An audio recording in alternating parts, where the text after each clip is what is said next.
Hello, I'm Lucy from Bookaxe and I'm here today with my review and discussion of Ready Player One.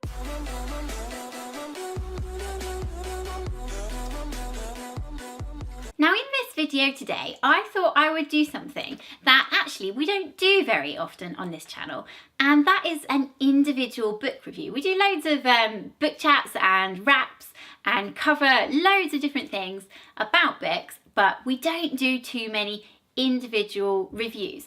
However, I think we should do a few more, because one thing that we always talk about on our channel is wanting to cut through the hype surrounding books and sort of find out what they're really about and whether we really enjoy them, and to sort of take them into that vacuum really and judge them on their merits. So it seemed a good idea to start finding books that are subject to loads and loads of hype and doing a sort of more detailed review about what we thought and whether that hype was justified.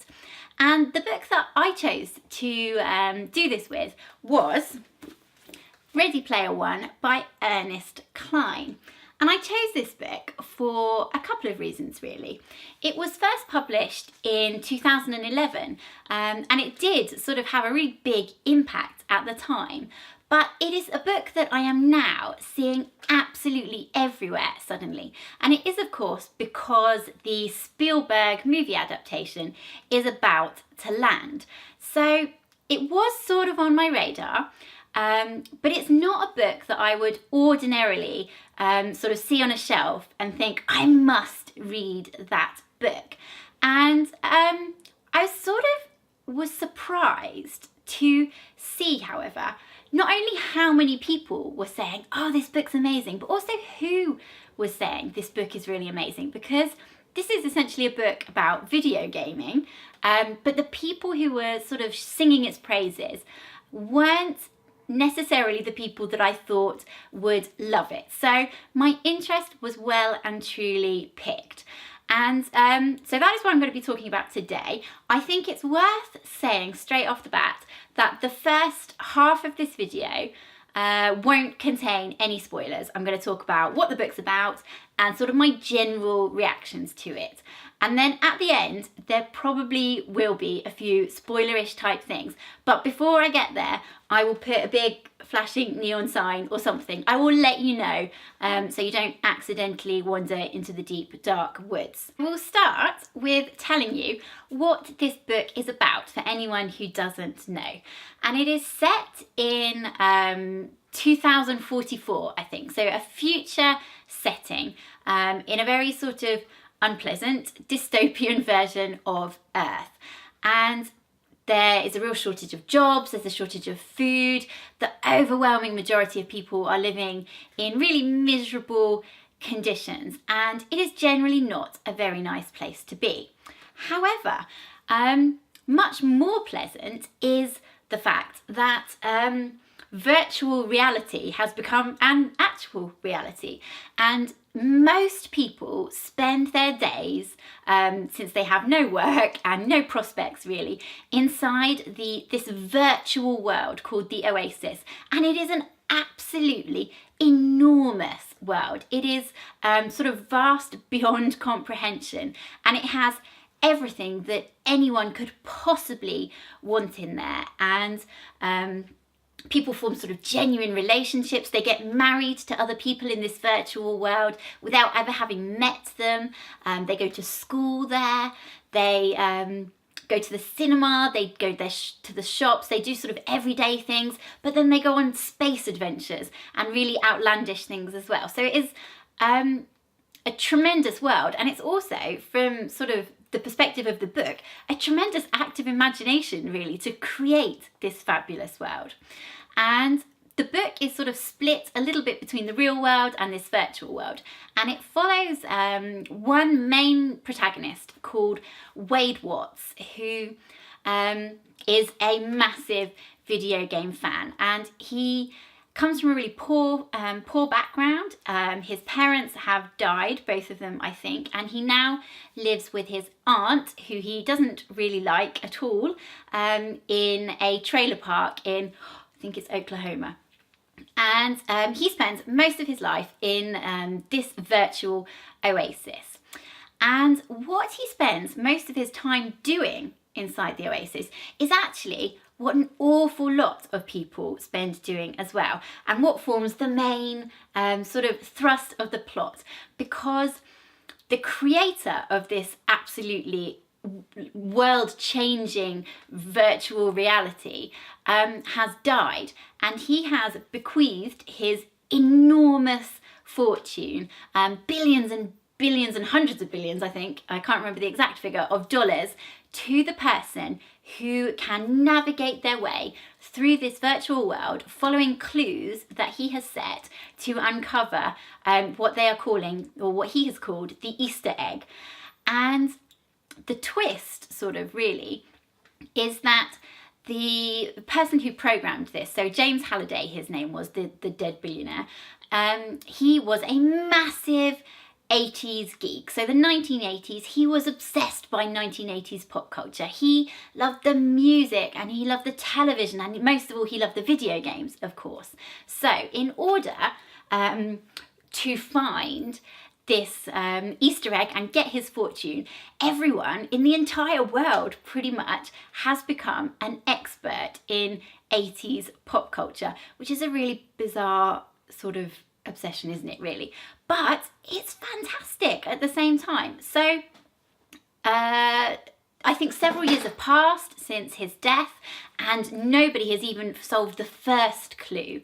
And sort of individuals are trying to solve the clues, and some of them have banded together to form these enormous clans that fight against each other trying to solve the clues, and also sort of entire sort of corporate, faceless, monstrous, I guess they're kind of a clan as well, corporations have sprung up where their sole purpose is to try and solve these clues as well. And Wade Watts, our hero, one day, sort of 5 years in, when everyone is sort of just beginning to think maybe this is never ever going to be solved, he solves the first clue, and he sets in motion this fabulous, fast-paced adventure story, which is a race to get through all the other clues, because once sort of the first domino has fallen, that really hard one to topple, then everyone is suddenly on his tail. And his best friend is one of the other people who very quickly sort of gets behind him and solves the clues and climbs onto the leaderboard as well.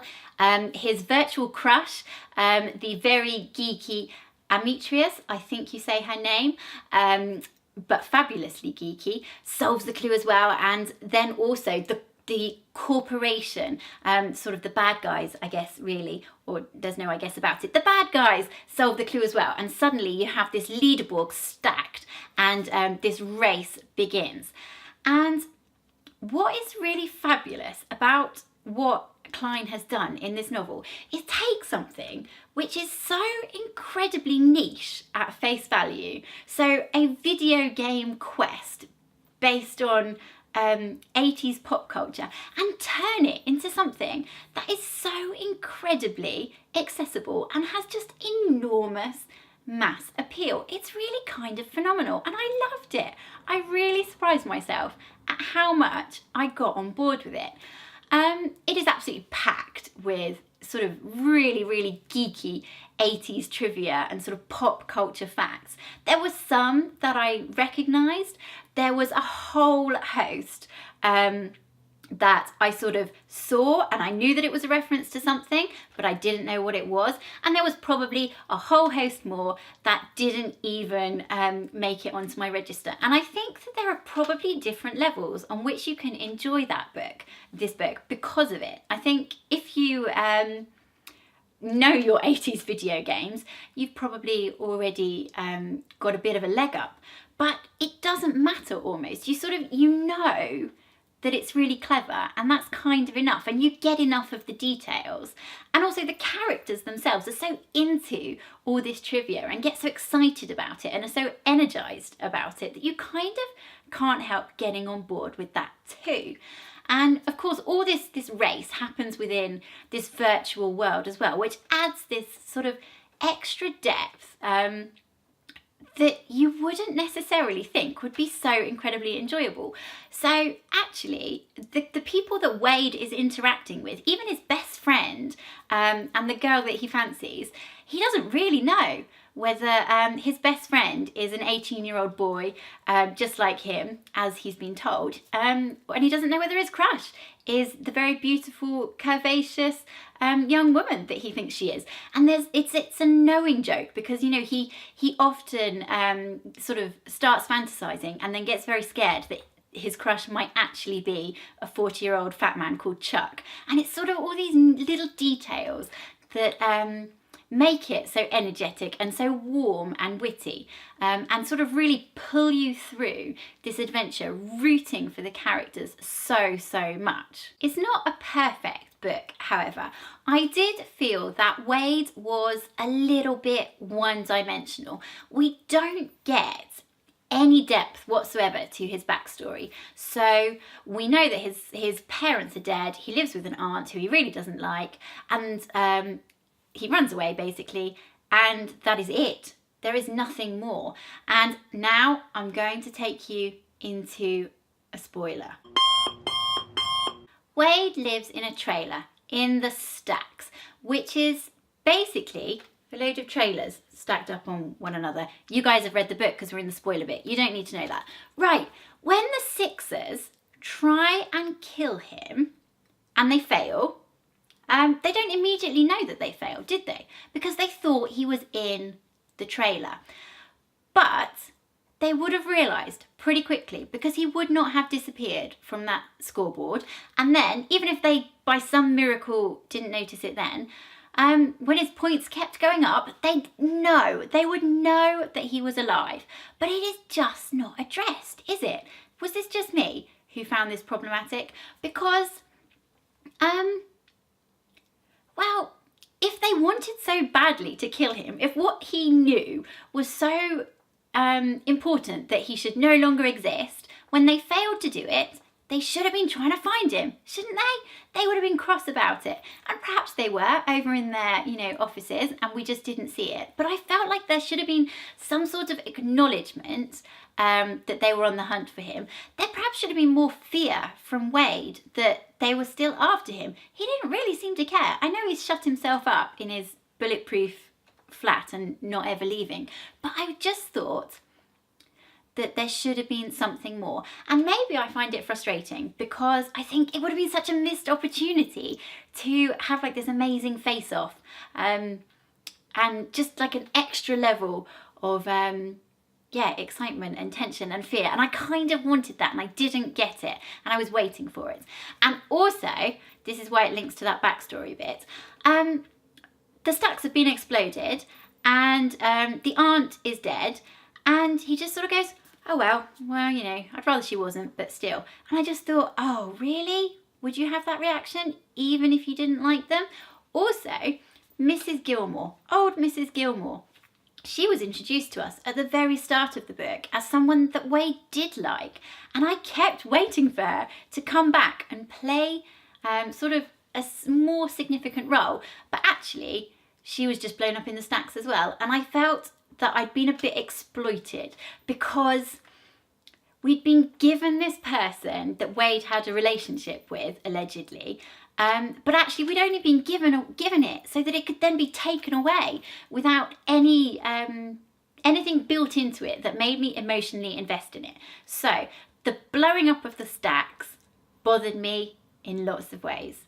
But other than that, it was a really good book. It was such a fun read. It was so energetic, and it had pretty much everything you could want from a book in it, didn't it? It has adventure, it has a bit of romance, it has I was going to say computer games. Of course it has computer games, that is obvious. It has a little tiny bit of light social commentary. It has sort of thriller elements to it too, doesn't it? I can totally see why this book has sort of transcended its ridiculously niche genre. Oh, and before I go, I want to ask, does anybody out there know about the actual real life Easter egg hunt that was apparently concealed within the book?